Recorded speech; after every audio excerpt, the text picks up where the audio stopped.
Welcome to the podcast. My name's Mr. Crit. Today we're going to be talking Clemson Tiger football. For those of you who love college football and love those Tigers, or at least keep up with them, you might enjoy this podcast. I know I like those Tigers. I grew up a Tiger fan. I don't mind saying that. I was a Tiger fan, my whole life. I went to a lot of Clemson Tiger football games. If I didn't get a chance to go, I tried to watch them every chance I could get. I tried to keep up with them pretty thoroughly. I even got a couple sons at Clemson. My dad went to Clemson. I used to live right down the road at Clemson, attended Seneca High School. So I'm a hardcore Clemson faithful, a Clemson Tiger fan. And that doesn't mean that I've agreed with, over the years, everything that's come through Clemson and everything that every coach has ever done. But win or lose, I've always supported them and pulled for those Tigers. Always have. And I'm one of those people that believe that, it's never as good or as bad as it seems. It's usually somewhere in between. I think that's accurate. And this year, not looking at a bunch of stats in front of me. I don't have a bunch of stuff. I didn't sit down and make a bunch of notes for this particular podcast because I am a pretty good fan. Actually more than a pretty good, probably a big time fan, I guess. I don't know, but I think I'm a realistic fan. On the same note here, I was a fan of Dabo Swinney when he was hired. I thought he was a good hire. I liked him. I thought he was hungry, energetic. When he was given the opportunity, when Tommy Bowden left, a lot of people didn't like that hire or that opportunity. They thought he was inexperienced. They wanted a proven coach to come in and lead the program, somebody that had a big name. Man, I didn't. I didn't really think that way. I thought Dabo Swinney was perfect. I thought he had the energy, the fire, the hunger, and he could recruit with the best of them, and I thought he would be exactly what the program needed, and I was right. Some people didn't think that way. Some people didn't like that hire. I admit I was not a Tommy Bowden fan. Now, I supported Tommy Bowden. I wanted to see him do well, but I just never thought he was the right fit for the Clemson Tiger program. Now, that being said, Tommy Bowden did a lot of good things at Clemson. I felt like he improved a lot of their, the facilities there at Clemson, I think, and made some great strides under Tommy Bowden. And I think the program got some national attention having that Bowden name, and I think that might have helped with recruiting a little bit. And Tommy Bowden made a lot of good decisions there at Clemson. I just didn't think he was the best fit to take them to the national championship again. And it turns out I was, I think a lot of, I don't know if everybody felt that way, but I did. I was pretty accurate on that. But the Tigers have done well over the past 7-8 years, maybe even longer, decade. Like I said, I'm not looking at the numbers in front of me. I'm not sure exactly what year Dabo got hired. I'd have to go back and look right off the top of my head. But he's been there a while now, and he's done amazing things with that program. As a matter of fact, I'd rank them right up there with Alabama for the most part. Maybe not on the same level as Alabama, but about as close as you can get. It's really hard to replace Alabama and Nick Saban. Matter of fact, he's a legend, in my opinion, in college football. It's going to be hard to surpass him. But Dabo's making a name for himself. If he continues on that path, he may be, right there with Nick Saban someday. He's got a lot of years ahead of him, I would imagine. As long as his health holds up, I think Dabo will coach for a long time. Now, this year hasn't been the typical year that we're used to seeing, at least over the last few years, from the Clemson Tigers. I've watched all the games this year, and that first game, I remember, it's the same old typical media, hey, the ACC's no good. Clemson's offense was terrible, and their offense was pretty bad in that first game. They've been not so great all year, I'm putting it mildly. And then that first game, Though that first couple of weekends, the ACC lost a few games. They had played a few SEC teams and whatnot. Miami got kind of thumped by Alabama, and people were already going, well, the ACC stinks. Well, see, I don't buy into that. I don't think the ACC stinks. The ACC has some pretty good football teams there. Wake Forest didn't half bad. NC State's not half bad. I mean, I'm not saying they're national championship caliber, but they're not bad teams. Okay, they're pretty good football teams. Matter of fact, I don't think Boston College and Syracuse are bad teams. Now, I think Wake and NC State are better, but they're not bad football teams. Okay, they're decent. I don't think they'd be considered great or, anything like that. They're not world beaters, but bad is a stretch. If you're saying bad, I would not put them in that category. Now, they're certainly not at the level of the SEC, but don't get me wrong, there's some bad teams in the SEC. Now, just because the ACC didn't perform well in head-to-head matchups with the SEC in the beginning of the season, well, there's a couple of things you got to consider. Most of the matchups that took place were not matchups that favored the ACC. I mean, for example, did anybody think that Miami stood a chance against Alabama? I didn't. Even if Miami was better than they are this year, I still think they might have lost. I didn't think they really had a chance. Did everybody think Clemson would beat Georgia? Well, I did. But you got to understand, yes, Clemson lost to Georgia 10-3. But, I mean, the only touchdown that was scored was a defensive touchdown by Georgia. It's not like their offense was driving down the field at will and they just put up a bunch of points and we just couldn't keep up kind of thing. Clemson's defense performed very well, and so did Georgia's. But now you got to keep in mind, if Clemson had any offense whatsoever better than what they've had so far, that would have been a Clemson win. To be honest, if Clemson's offense had been the typical Clemson offense that you've seen the last few years, and we had gone into that game with the defense we have now, that's a Clemson win, and probably a convincing Clemson win. Now, that didn't happen, and that's all what-ifs and, fairies and fairy tales.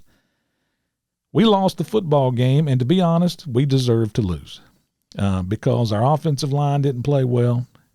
I think that our offensive play calling was probably a little too predictable. Our quarterback play was subpar. I mean, there was no one thing on offense that contributed to that loss. No one thing. It was a total team effort of not playing well on the offensive side of the football, with the exception of, 3 or 4 players that probably played fairly well. It wasn't their best showing. But that's when people started to go crazy, jump ship, complain, trashing Tony Elliott. He sucks and all this. Now, that being said, I want to back up here and kind of put some calming waters into the storm or the turbulent ocean, whatever we got going on here, of blame and stuff. Now, the people that are complaining about this season, Clemson still has a chance to win all their remaining games. Now, with the time of this podcast, Pitt is coming up this coming weekend, and I think Clemson has an opportunity to win that football game. If they do and they end up beating South Carolina at the end of the season, they could end up being, 10-2. If NC State slips up a time or two, Clemson could sneak into the ACC championship game. I don't know that will happen, but it's possible. I mean, anything's possible, I suppose. So I don't think it's time to just go nuts. Now, is this the year that we're going to go into the playoffs and win the national championship? No, I wouldn't think that's the case, and I wouldn't imagine that's going to happen. I'm not going to say at this point it's impossible, but I would say it's 95% chance, maybe even 99%, that that's not going to happen. So it's highly unlikely that we're going to win any national championships or make the playoffs this year. But let's be honest. Alabama doesn't make it every year. You know, you can't get into the playoffs every single year, and those expectations are just too high.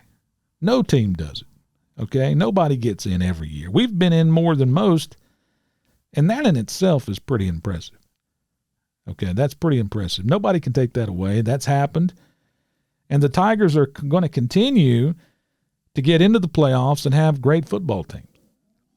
Now, I've heard people say, you know, oh, Clemson's offense is terrible, and what's wrong with the coaching staffs, and Tony Elliott can't coach, and DJU is god-awful, and the receivers can't catch, and the offensive line can't block, and the line coach can't coach, and the quarterback coach can't coach, and the whole world is coming down around us. Well, whoa, hold on a minute, okay? Let's look at this really. First of all, yes, Clemson may not have their best year this year, and yes, they are having some offensive difficulty, okay? But the Clemson Tiger program is not finished. They're not going to recede and fall back in the middle of the pack. It just turns out that this year is not their best year. Okay, this is just one of those years where things aren't panning out exactly like they would have liked, you know. And to be honest, you know, Dabo's not dumb. I mean, this guy, you know, he's taken a team that was performing, you know, rather mediocrely, if that's a word, since Danny Ford times. And since, you know, 1982, really, there's been no national championship. I don't even know. We haven't won very many ACC championships since then, like what, one maybe or two? I don't know. It's not many. And that was probably in the middle to early 80s. I'd have to go back and look. But there was definitely a lull where we were just kind of, you know, not really to the standard that most Clemson fans would have liked to have seen for a long time. And Dabo came in and had the foresight, the imagination, the creativity, the wisdom, the vision to be his own man and do it his way. And he knew how to get it done. He believed it was how he needed to do it to get it done. And that's pretty admirable. And it speaks volumes about Dabo Swinney. Now, not many programs outside of Alabama, maybe Ohio State or whatever, have accomplished what Clemson has accomplished in the past 7, 8, 9 years, whatever. And that's a large part due to Dabo Swinney and his decision-making skills. And that all didn't change in 2021. Dabo didn't just wake up in 2021 and become an idiot. Okay, he's not an idiot.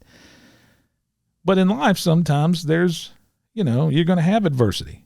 Things aren't always going to go your way. It just doesn't work that way. That's not being realistic. Okay?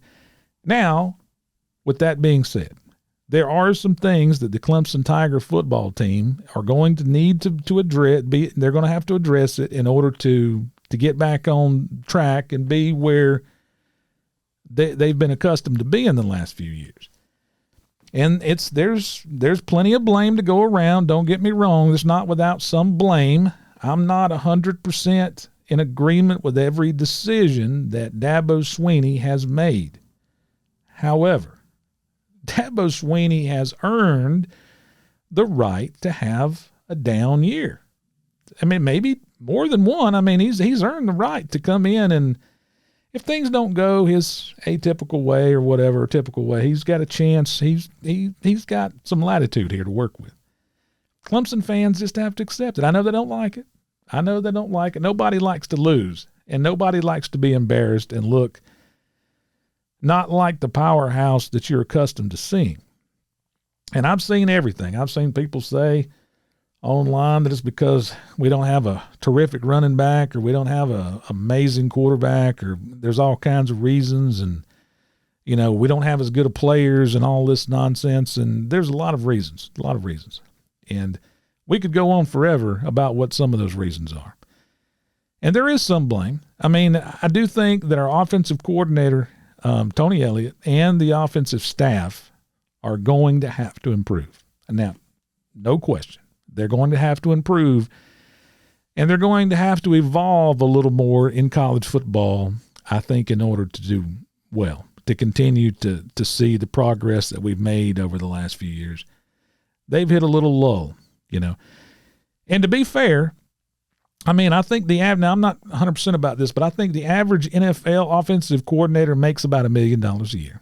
Now, the Dallas Cowboy offensive coordinator, I think, makes about $1.4 million, and Tony Elliott makes $2 million roughly. I think that's correct, somewhere in that range. And that puts him as one of the top paid offensive coordinators in all of college football, not just college, and all of football in general, all pros. So when your offense is stalling like it is right now, he definitely deserves some of the criticism. You cannot get paid that kind of money and not expect some criticism. I mean, that's just how it is. And Dabo, same thing. He gets paid big money to come in and make sure that the program does well. He's earned that money. Over time, he's gotten paid more and more and more, and he's earned every bit of it. Now, let's be fair. Dabo has worked his tail off.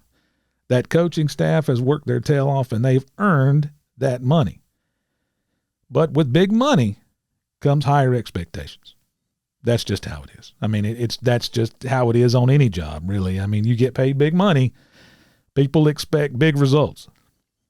You know what I'm saying? That's why Nick Saban gets paid what he gets paid, and everybody expects he'll earn that money, and he does, and he does. And Dabo Swinney's no different. Now, we know that the coaching staff's going to have to make some improvements. But now let's be honest. Part of the reason that Dabo Swinney has been the successful man that he's been as a coach over the past, we'll say decade, just for easy math, is because he's loyal to his staff and his players. They respect him, they like him, they trust him, and he's not going to throw Tony Elliott under the bus without a very good reason. I mean, he's just not going to. It's just not him, and I don't blame him. I wouldn't do it either. So you've got to give this man an opportunity. You got to give Tony Elliott an opportunity to get things corrected. And it may not happen this season. It may not happen this season. But I would bet $1 million if I had it to bet, which I don't, that next season will be different. It'll be different. This is not going to continue. Clemson's not going to fall off the map. They're not going to go back to, the way it was in the 90s or whatever. This is just one of those years where things didn't go like they planned. But these coaches are not dumb. They know more than we do. They're there every day in practice with these players. They see what they're capable of. They see what they can do. And let's be honest, in an offense, it's easy for us to be critical. But when there's a lot of moving parts, the coaches are looking at this and they're saying, well, in this play, this guy didn't do this. And this guy didn't do that. He should have done this, but he didn't do this. Now, sometimes you just screw stuff up. That's being a human being. But sometimes when things are not working well together, it seems like you're a lot further behind than you really are. Because it doesn't take a lot sometimes, a missed block here, somebody not doing their job here, and too much of that can make it look worse than it really is. And sometimes, even with good athletes, you just can't have major breakdowns. Okay, some of this, it's the player's fault. Some of it's maybe the coach's got to do a better job of communicating what they're trying to accomplish. And you know what the old saying is, it's not what the coaches know, it's what the players know. The coaches can know everything, but the players have to be taught, and they have to be, put in a good position to win. They got to understand their goals, what they're trying to accomplish. They got to be super clear. The coaches have to be super clear so that they know their jobs and their assignments, and that's got to become second nature to them before they can execute at a high level. And the coaches understand all this. They know what's going on. Behind the scenes, we don't see all the moving parts behind the scenes and all the things that are going on. But I imagine that Tony Elliott, Dabo Swinney, and Brent Venables have all been sitting down with other coaches, and they've discussed all this, and they know what their problems are. Now, they're not going to come out and throw these 19, 20-year-old kids under the bus because 1 year Clemson's not performing at their usual level. Okay, so let's not all take a big old dive off a cliff. There's no reason for that. Now, that being said, yes, the offense this year has taken a step back. So some of the criticism that we're getting is understandable. I mean, the offensive line hasn't been great. DJ doesn't look anything like the quarterback we saw last year for a couple of games. Don't know whether that's a confidence issue. I don't know whether he's, unsure of himself, whether it's a coaching issue. Only the coaches really know. They know. I mean, behind the scenes, they know what's going on. We don't. We can speculate till, the cows come home, but the coaches know what's really happening.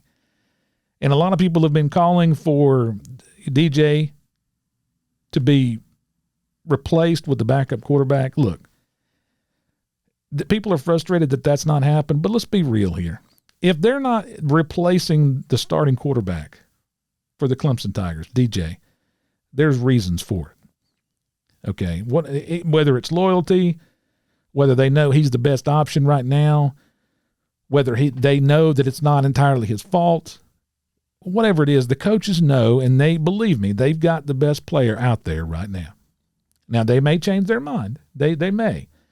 And one of the problems with Dabo that I do, and this is not a criticism of Dabo, it's just an observation. I like Dabo, I do, and I think he's a good man, and a great head coach. But sometimes he's slow to change because he is loyal to a fault almost, which is not a bad thing. That 9 times out of 10, that's a good thing. But sometimes when you're really loyal to your players and your coaches, you're a little slow to change. But he will get there if he feels it's necessary. But he's probably going to exhaust all of his options before he goes that route because of experience. He has seen how that affects other coaches, how it affects relationships, how it affects players' confidence, their long-term, mental, whatever. He's probably seen how, when Trevor Lawrence came in and replaced, I forget the quarterback's name, who did a great job while he was the quarterback at Clemson, that he transferred, I think it was to Missouri. Trying to remember his name right off, but he was a good quarterback too. And I think when Trevor Lawrence came in, I think took over for a little while. Trevor Lawrence, a great quarterback. I mean, a great college quarterback. I think he'll turn out to be a good pro, but he was definitely a great college quarterback. And I think Dabo probably regretted how that affected the other young man. I don't think he liked that. I don't think, because Dabo, I think, really genuinely does care about his players. And that should be something that the fans, I know they want to win, but you have to admire that about the man. He's not somebody that's just going to throw the kids under the bus at the first sign of trouble and move on. He's going to give them an opportunity because he's thinking, in terms of down the road beyond football, how these people are going to develop into young men, their confidence, their future. Now, again, with that being said, it is big-time college football, and people get paid to win football games. They understand that too, so it is a balancing act. Okay, you're trying to win games, do the right thing, evaluate, give everybody a fair opportunity. But trust me, guys, when it's time to make a change, they will. They will, when it's the right time. Okay, and they'll do it the right way. I trust the coaching staff to do that. I think they're good people. I've never met Dabo Swinney personally, but just in what I've seen, I like him. Now, one thing I have been frustrated with, and I did not watch the video, but I heard some people mentioning that he was saying that some of the things mentioned on social media have affected the players, that it's starting to affect them a little bit. Well, now that is something I do want to look. If you're a Clemson Tiger football player or a member of the coaching staff at Clemson, and social media is becoming a factor, well, get off social media. I mean, look, most people in social media are idiots. No offense. I'm sure I'm going to offend like half the world, but some of these people are, and they're very brutal in what they say. They have no filter, and they don't care who they hurt. So why are you listening to these people that don't know you personally? They don't know what you're going through. They're not there every day. They're not at practice. They're not your coaches. Players should not be listening to them. Okay? Okay, if you want to change social media's tone or their views or what they say, you have to go out and perform. And to perform, you've got to get better. And you got to do the things necessary to get your confidence back or build your confidence. And one of the things you can do is ignore social media. My goodness. Look, I'm not the best podcast host. My podcast today, there's going to be a ton of people that are going to hate my podcast and say, you know, Mr. Crit, you suck and your podcast is terrible. But I don't care. So that works out. You know, I really don't care. Honestly, I don't care. So you've got to have that same attitude. It does not matter. Look, people are not all going to like you. And when you perform poorly, they're going to be especially critical, especially at a big-time college football program. So put it out of your mind. Don't let it get to you. Go out and have fun playing football again. Have fun. A lot of times having fun makes a big difference. You know, don't let the stress, this performance anxiety have such an impact on you that it makes you miserable and you can't go out there and have a good time. You're never going to be this age again. You're never going to play college football again. You may move on and play pros, or you may not play at all, but this is a time in your life you should enjoy and cherish every moment and kind of phase out the noise. Dabo should know this. I'm sure he does. I think he's just, like I said, I hadn't seen the video, but I imagine he's being protective of his players. I think he loves his kids, and that's an admirable quality. And yeah, not every fan's going to like the way he does things or says or whatever, but you got to admire that. So, guys, don't jump off the deep end. Clemson still got a chance to have a great season. Maybe not their best season or the one we're accustomed to seeing, but still a good season. It could end very well. We don't know what's going to happen with NC State. We don't know what's going to happen this weekend with Pitt. Lots of questions to be answered, but Clemson is still going to be Clemson at the end of the day, okay? And so let's all just kind of back up away from the edge of the cliff there and give the coaches an opportunity. Like I said, it may not be this season, but they'll get it corrected. They will. And trust me, Tony Elliott didn't become a bad offensive coordinator today. Okay, he's not bad. He's probably going to have to make some changes. He's probably going to have to improve in some areas and kind of reevaluate some things, but he will. He's an intelligent man. He's not stupid. And the coaches know what's going on. They know. And look, Tony Elliott's got the benefit of not just Dabo, but Brent Venables across the way here that can say, yeah, the reason you're getting your butt kicked is this. Look, they can all talk this out. They know what's going on. Trust me. They understand, okay? They'll get it worked out, okay? But anyway, and I do want to say this before I go, the ACC is not terrible. Now, they're not fantastic, but they're not terrible. People that say they're terrible, they have an agenda. They want people to believe that. Trust me, they're not terrible. Okay, the SEC's got plenty of bad teams. Okay, so we're not without. They're not without their own bad teams. Now, but it's going to work out. Have some faith in Dabo. I do. I think he's going to get it all straightened out in the end. He's proven that before. He's a good head football coach, so y'all believe him. All right, guys, my name's Mr. Crit. Thanks for listening. We'll be back soon. I'll do another one later, and we'll talk about how the season's going. Have a good evening.